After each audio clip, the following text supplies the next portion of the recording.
One of the reasons that I wrote The Rainbow Player was to try to get more people talking about the fact that we have no openly gay footballers in Britain. And I think one of the reasons for that is that we hold footballers up as icons, which is completely understandable, really. You run out onto a pitch in front of 50,000 people every week, you play in front of a worldwide audience of millions, and you're almost a demigod in a way. And what we forget is that there's a human being behind the demigod with the same strengths and weaknesses and foibles as anybody else. And what I try to do with The Rainbow Player is write about this lovely young guy, Sammy Hatchington, who comes up from humble origins and becomes a famous Premiership player.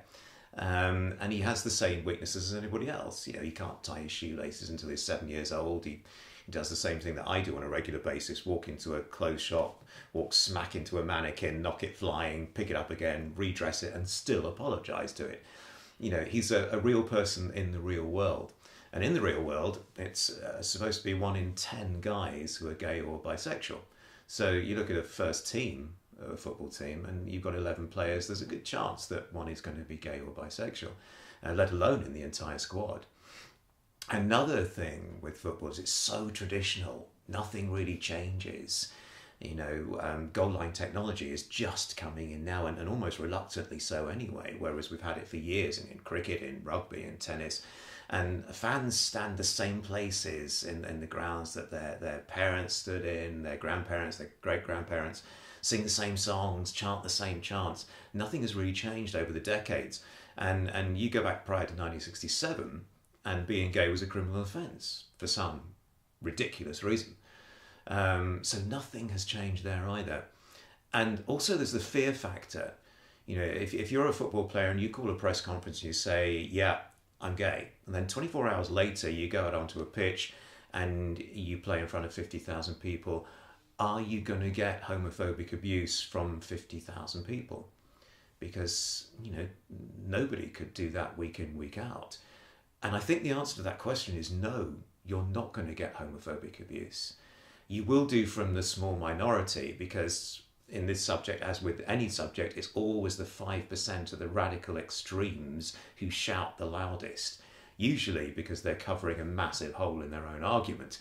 But if the 90% of us fair-minded people in the middle actually shouted for once, we'd have a far more tolerant society.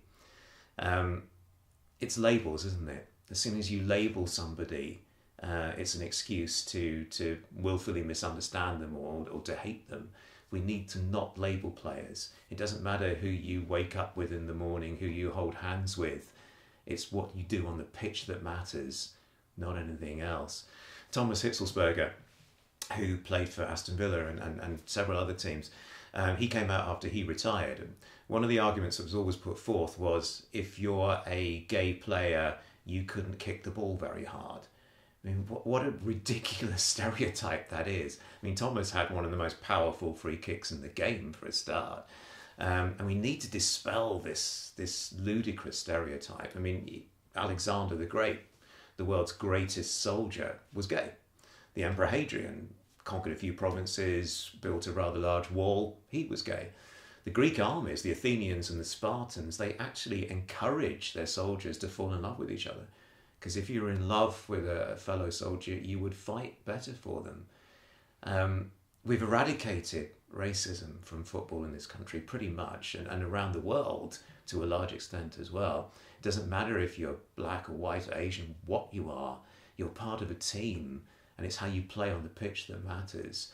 In fact, if you took football as a microcosm of the world and you expanded into the whole world, you'd have probably no racism, because it doesn't matter anymore what colour you are in football.